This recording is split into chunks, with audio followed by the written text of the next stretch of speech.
are you acting like that? Because you're kind of being rude. I'm being rude? Yes. And how is that? How is that? I'm trying to explain to you, you're in the park after hours and you're committing a crime.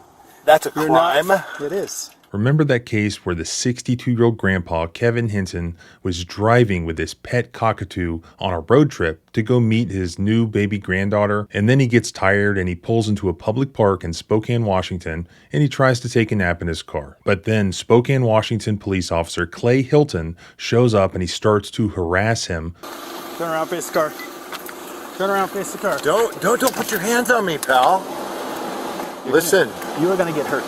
I am? Listen to what I'm telling you. Are you video recording this? I already told you that. Get on the Get on the ground. You're under arrest. Ultimately beating him to the point where he would have 8 broken ribs, a punctured lung, a severe concussion, a shoulder injury, and a disfigured lip. Get on the ground.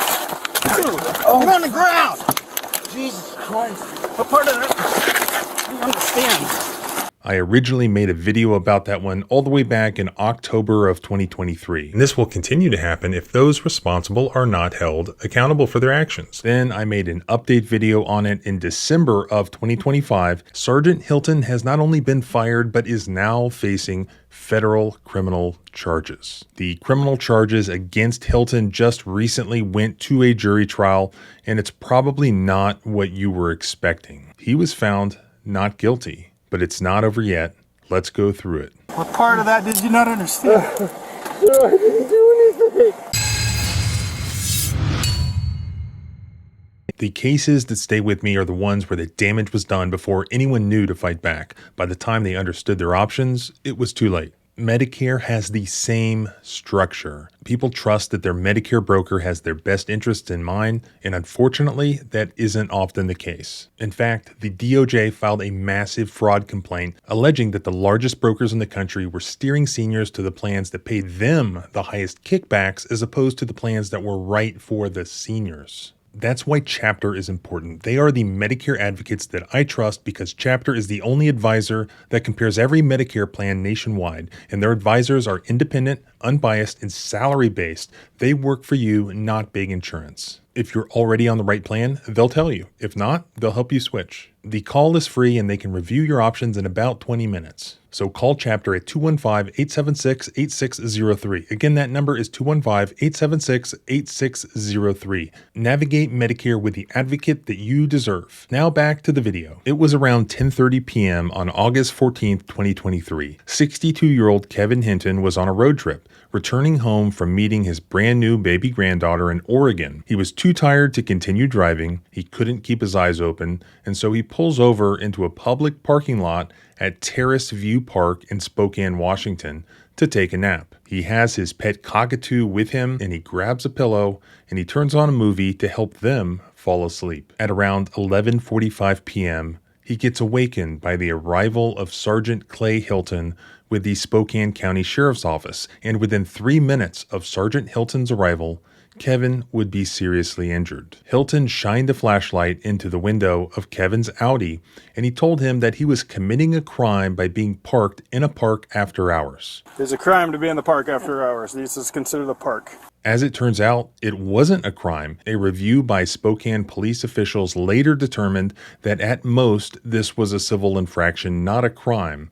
But that shouldn't have mattered because Kevin responded by saying that, okay, he would leave and go find another place to park and continue his nap. All right, I'll go find another place to watch a movie. That could have and should have been the end of it, but it wasn't. Instead of allowing Mr. Hinton to simply leave the area, Sergeant Hilton instead detained him by demanding his identification. As Mr. Hinton attempted to gather himself, preparing to move to a different parking area, he was informed by Sergeant Hilton that he could not shut the door of his vehicle and was told twice that he was not free to leave. You're not shutting the door, you're not free to leave. The two exchanged some heated words, and Hinton refused to tell the deputy his name or provide identification. Why are you acting like that? Because you're kind of being rude. I'm being rude? Yes. And how is that? How is that? I'm trying to explain to you, you're in the park after hours and you're committing a crime. That's a crime? It is. Yes. No, it's not. You want to bet? It's a civil offense. It's not. Do you have your ID Really? with you? No, I don't have my ID on me. Buy one, I'll take another. You're not getting my ID for sitting in a parking lot, pal. Sorry. Yeah. So.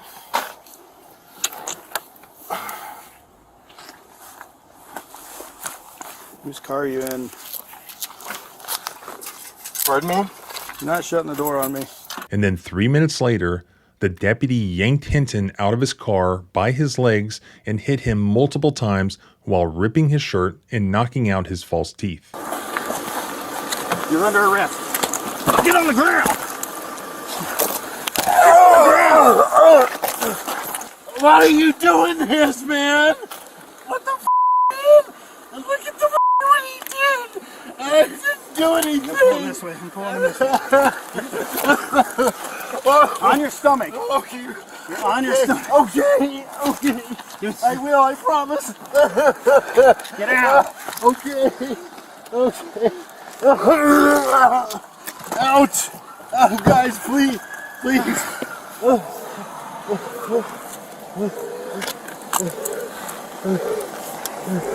What part of that did you not understand? I didn't do anything.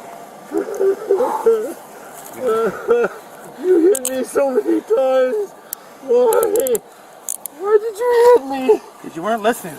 The violent arrest left Hinton with 8 broken ribs, a punctured lung, a severe concussion, a shoulder injury, and a disfigured lip. Later in the video, while Sergeant Hilton is giving statements after the incident, he turns off his body cam audio, intentionally destroying evidence. As I mentioned, the subsequent investigation revealed that Clay Hilton was wrong about it being a crime to park where Kevin was parked. Therefore, he had no lawful basis to detain Kevin and demand his ID. But that's not the worst part about it. The worst part was the beating that he inflicted on Mr. Hinton after threatening to do just that. You are going to get hurt.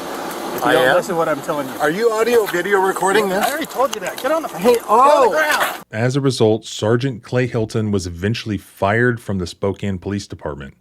Lawsuits were filed, and he was indicted on criminal charges. This was the first time a Spokane Sheriff's Office deputy had been criminally charged in 20 years. The last time was all the way back in 2006 when a former Sheriff's Office detective was charged with indecent exposure for exposing himself to a barista at a coffee stand. In June of this year, the state criminal charges against Clay Hilton went to jury trial. Yakima County Deputy Prosecutor Joe Brown handled the trial because the Spokane County Prosecutor's Office withdrew from the matter, citing a conflict of interest, because they apparently have no interest in upholding their sworn duty to enforce the law in their county. Unfortunately, Prosecutor Brown didn't do the greatest job, and Clay Hilton was acquitted of second-degree assault and falsifying a police report. We, the jury, find the defendant, Clay Von Hilton, not guilty. Several people in the gallery embraced one another in Hinton. After the verdict was read, Hilton was also seen speaking with the deputy prosecuting attorney who led the case against him. When Clay Hilton took the stand during trial, he claimed self-defense, testifying that his use of force was to gain compliance and protect his own safety. There's no question. My client did exactly what he was trained to do. He did exactly what was within the bounds of the law to do. The complaining witness in this case resisted, put my client's welfare in jeopardy, and reacted appropriately. What happened next illustrates what I believe to be the reason that he was acquitted. The Spokesman Review newspaper reported that following the announcement of the not guilty verdict, current and former law enforcement in the gallery of the courtroom stood up and hugged the defendant. That means that likely throughout the entire trial, law enforcement officers were making a public display of their support for the defendant. In fact, we can see some of this occurring in some of the news clips of the trial. Spokane County Sheriff deputies and sergeants have been attending the trial almost every day. They hugged one another after hearing their former sergeant was found not guilty. Even without a uniform on, everyone knows that this guy, for instance, is a cop. They're supporting the defendant, Clay Hilton. This is basically theater for the jury. This is the local criminal justice system sending that jury a direct message that they want a not guilty verdict. Everyone, including the jurors, also knows that the local prosecutor's office is supporting Hilton as well because they did not even have the courage to handle the prosecution themselves. They have to bring in some outside prosecutor who does not even live there to come in and basically half-ass the trial. So they put these jurors in a very difficult position. It's almost intimidation of the jury. If they find him guilty, then they have to worry about their own safety and security in their own community. This special prosecutor, who is non-local, he's there asking them to return a guilty verdict, but they look around the courtroom and they see all of their local law enforcement there supporting the defendant. The special prosecutor does not live there, but they do. Even if they otherwise want to find him guilty, they would be doing so at great risk. Just look at what Clay Hilton did to the victim in this case. Over a complete non-issue about sleeping with a cockatoo in a car, Clay Hilton gave this man 8 broken ribs, a punctured lung, a severe concussion, a shoulder injury, and a disfigured lip. We can see in the body cam footage, and the jurors could have seen this as well when they watched it, that after this happened, all of the other cops on the scene, all of the local law enforcement, the colleagues of Clay Hilton, are seemingly perfectly okay with what he did to the victim. They're all basically laughing about it at the scene. Then we see, and the jury sees, them show up to support Clay Hilton at the criminal trial. Clearly, the jury would be thinking that if these guys would do this to a grandpa with a cockatoo, all the local cops are okay with it, they could do it to anyone, including anyone on the jury. So even though you have this documented brutal assault that was captured on body cam, for some reason a jury just can't bring itself to convict. And it's not the first time that this has happened. Remember the video that I did out of Morgantown, West Virginia, where the cop's family sent me hate mail, and so I FOIA'd the body cam footage showing him absolutely brutalizing this sleeping guy in a hotel room while clearly enjoying the experience? Blue! Wake up, man. Don't be swinging or I'm gonna put you in handcuffs. What's the solution? There's the solution. Do you like that solution? I got that problem solver, man. Rise and shine.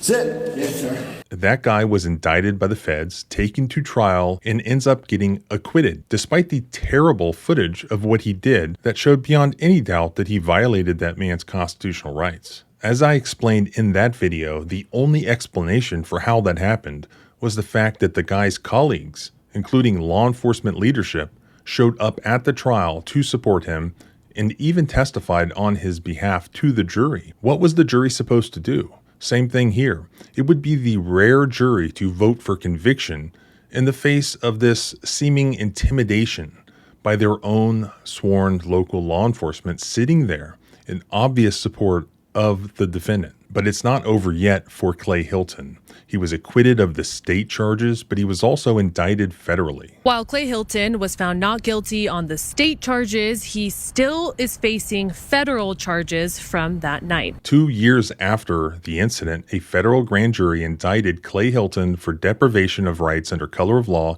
and falsification of records in a federal investigation. The indictment reads that Hilton punched and kneed Hinton in the head and torso, thus depriving Hinton of his constitutional rights, including the right to be free from an unreasonable seizure and unreasonable use of force by a deputy. The federal indictment also states, similar to the state's case, that the day after the assault on Hinton, Hilton falsified the arrest report by writing, "I could see a folding knife in his driver's door pocket and a fixed blade knife between his seat and the driver's side." We know from the footage that he never actually saw a knife prior to this violent arrest, but rather this was just a gratuitous use of unnecessary violence. And because it was such a gratuitous use of unnecessary violence, he had to lie and claim that he saw a knife in order to justify it.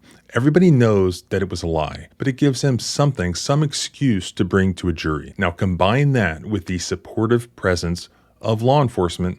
That's a recipe for an acquittal. Hilton was also accused of falsifying mandatory police reports. This is not a case where he was using force lawfully. This is a case where he lost control. The body camera video captures Kevin Hinton refusing to give Hilton his identification. Oh, you're under arrest. Give me your hand. The defense argued that Hilton acted in accordance with basic law enforcement academy training and procedures, saying he remained calm and professional. So what happens now with the federal case against Clay Hilton?